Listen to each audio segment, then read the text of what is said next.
काय होतं, एखादा व्यक्ती दारू पित असतो, मग तो दारू पिता पिता कानावर पडतं की कोतवाडी गावात सत्संग चालू आहे. मग तो सत्संगाला येतो, सत्संगामध्ये कथा ऐकतो.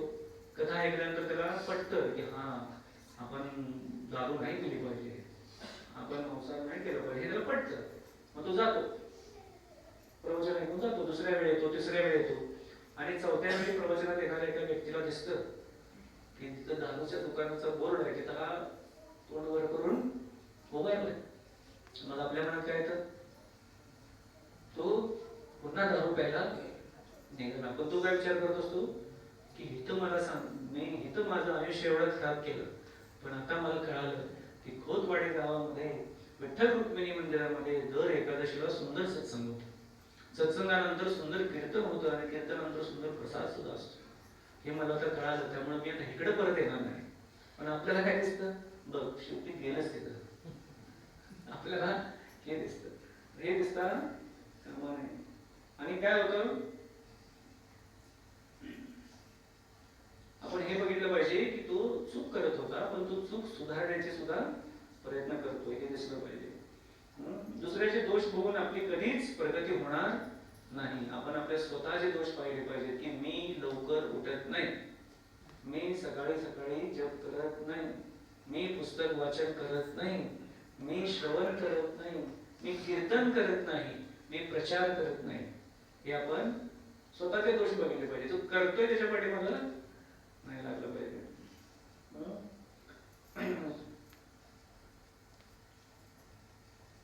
काय होतं दुसऱ्यांदा की जे नेहमी भगवंतांचे नाव मुखात ठेवतात आणि दीन भावात राहतात. मी आज 192 माळा जप केला, मी आज 64 माळा जप केला, असं नाही. मी जी साधना केली, आपली साधना कधी कोणाला सांगायची नाही, दीन भावात करायचं, तर ती साधना खरी साधना. ज्याच्याही मुखातून हरिनाम ऐकतो तो वैष्णव आहे. ज्याच्याही मुखातून आपण हरिनाम ऐकतो आणि तो वैष्णव आहे, आणि त्यांना आपण नमस्कार करतो. जो कोणाचीही निंदा करत नाही आणि प्रत्येकाला भगवंतांचा भक्त समजून त्यांची सेवा करतो, त्यांना काय प्राप्त होतं, भगवंतांचं धाम प्राप्त होतं, जर आपण ते केलं तर. नाहीतर काय होणार, नुसतं आपण चर्चा केली, नुसता विचार केला आणि त्यातून काय होणार, काहीच नाही. आपण भगवंतांच्या शुद्ध भक्तांचा, भगवंतांची शक्ती आहे ती कुठे वास करते, भगवंतांची शक्ती कुठे असते, शुद्ध भक्तांच्या शरीरामध्ये. म्हणून सांगतात की साधू संग सर्व शास्त्र करे, लव मात्र साधू संग सर्व सिद्धी होय. आपण जर साधू संतांना लव मात्र जरी संग घेतला तरी सगळ्या सिद्धी प्राप्त केल्यासारख्या आहेत. तर आपण त्या साधूंचा संघ घेतला पाहिजे. मग साधूंचा संघ घ्यायला साधूंच्या जवळच जायला पाहिजे असं आहे का? सगळ्यांना शक्य नाही की भगवंत साधूंचा वपू संघ मिळणं. वपू म्हणजे शरीर. तर आपण त्यांचं वाङ्मय संघ सुद्धा घेऊ शकतो. त्यांनी जे लिहिलेलं आहे, त्यांनी जे बोललेलं आहे ते श्रवण करून पण आपण त्यांचा संघ घेऊ शकतो. आणि काय होतं की आपण ही गोष्ट कधीही विसरायची नाही. एक म्हणजे भगवंतांचा महाप्रसाद, भगवंतांचा महाप्रसाद घ्यायला कधीही विसरायचं नाही. दुसरं म्हणजे आहे चरणधूल. कोणाची चरणधूल, कोणाची घ्यायची? भगवंतांची चरणधूल घेऊ शकतो का? नाही. चरणधूल कोणाची घ्यायची? भक्तांची. तर भगवंतांची प्रसाद, भक्तांची चरणधूल आणि भगवंतांचं चरणामृत, या तीन गोष्टी खूप महत्वाच्या. आपल्याला जर अंतर्बाह्य शुद्ध व्हायचं असेल तर आपल्याला या तीन गोष्टी खूप महत्वाच्या आहेत. आपण योग्य भावात वैष्णव सेवा केली तर आपल्याला त्यांच्यातील भगवंतांची गुण दिसायला लागते. आपण जर वैष्णवांची योग्य भावात सेवा केली तर त्यात भगवंतांचे जे गुण आहेत ते आपल्याला दिसायला लागते. भगवंतांचे गुण दया आहे, प्रेम आहे, करुणा आहे, हे भगवंतांचे गुण. तर हे आपल्याला त्या साधू काय करतात, संत काय करतात, गुरु महाराज काय करतात, आपलं भाग्य होतं काय की दीक्षा प्राप्त करणं, गुरु महाराजांचा संघ प्राप्त करणं, हे आपलं भाग्य होतं का? नाही. पण त्यांची करुणा आहे.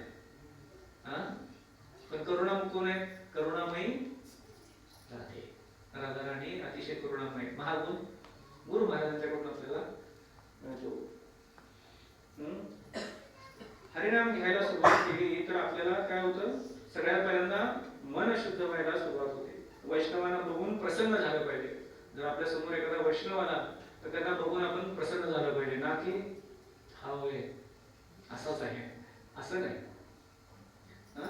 तर आपण प्रसन्न झालं पाहिजे. एक एक भक्त काय करतात की भक्त समोर आले की त्यांना स्तुती करतात आणि पाठीमागे गेले की निंदा. अशा वेळी काय होतं माहितीये की त्या व्यक्तीची जेवढे पण पापकर्म असतील, त्याचा तेवढा पापाचा संचय असेल, ज्यावेळी आपण एका भक्ताची त्याच्या माघारी निंदा करतो ना, ते आपल्या पापामध्ये ऍड होतात आणि आपलं पुण्य डिपॉझिट होतं, ट्रान्सफर तिकडे अकाउंट ट्रान्सफर. हे पाहिजे का आपल्याला? म्हणून माघारी निंदा करायची नाही. असं काय होतं, नामात रुची नाही, भजनात आनंद नाही. याचं कारण म्हणजे काय, आपण निंदा करतोय, तिरस्कार करतोय, नामात रुची येत नाही, नामात मन लागत नाही. काय होतं, का होत नाही? कारण भगवंत ती रुची ठेवतच नाही. का ठेवत नाही? कारण तुझं मनच कायम व्यस्त आहे दुसऱ्याची निंदा करण्यामध्ये. मग तुला नाम रुची कशासाठी? पण ज्यावेळी आपण करुणा भावामध्ये, उदार भावामध्ये ज्यावेळी आपण प्रार्थना करत, प्रार्थनापूर्वक जप करतो, त्यावेळी भगवंत, गुरु महाराज, वैष्णव खुश होतात आणि ते आपल्याला आशीर्वाद देतात. जो यासाठी काय केलं पाहिजे, भक्तांनी ज्या ठिकाणी लोक निंदा करणारे लोक आहेत, आपण संघ गुणाचा करतो हे आपण लक्षात ठेवलं पाहिजे. कावळे कुठे असतात? कावळे कुठे असतात? गावाकडे अजून आहे. कुठे असतात कावळे? उकरंड्यावर. काय खातात उकरंड्यावर? घरातलं टाकलेलं खरकट, मेलेले उंदीर, घुशी, कावळ. आणि हंस काय खातात? हंस, राजहंस काय खातात? पितात दूध. तर त्यांच्या समोर तुम्ही 1 लिटर दूध ठेवलं आणि त्यात 2 लिटर पाणी घातलं तर ते 1 लिटर दूध पाडून घेतात आणि 2 लिटर पाणी तुमचं तुम्हाला ठेवतात. तसं आपण काय राहायला पाहिजे, सगळ्यांच्यात राहायचं. पण कसं राहायचं? हंसासारखं. हंसासारखं राहायचं. काय करायचं? पाण्यामध्ये भरपूर घाण आहे ना, पण हंस काय करतो, टोटल क्लिअर करून पाणी पितो, दूध पितो. तसं आपण राहायचं समाजात. समाज घाण आहे माहित आहे, ठीक आहे, पण समाज चांगला पण आहे. समाजाचं चांगलं तेवढं घ्यायचं, वाईटाकडे लक्षच द्यायचं नाही. नको आहे ते वाईट आपल्याला. तर आपण काय होणार, पुढे जाणार. नाहीतर काय होणार, आपण सुद्धा त्यांच्यातलेच होऊन जाणार. आणि श्री प्रभुपाद अतिशय परकड भाषेत सांगतात, ढोंगी भक्तांचा संग कधी नाही केला पाहिजे. माझे वरिष्ठ गुरुबंध आहेत कृष्णवत प्रभू, ते नेहमी सांगतात की तुम्ही 500 रुपयाचा भक्त बनू नका. किती रुपये का? 500 रुपयाचा भक्त. 400 रुपयाची धोती, 200 रुपयाची धोती, 200 रुपयाचा कुर्ता, 30 रुपयाची कंठीमाळ, 10 रुपयाचा तिलक. झालं की तुम्ही वैष्णव झाला नाही. 500 रुपयाचा भक्त बनायचं नाही.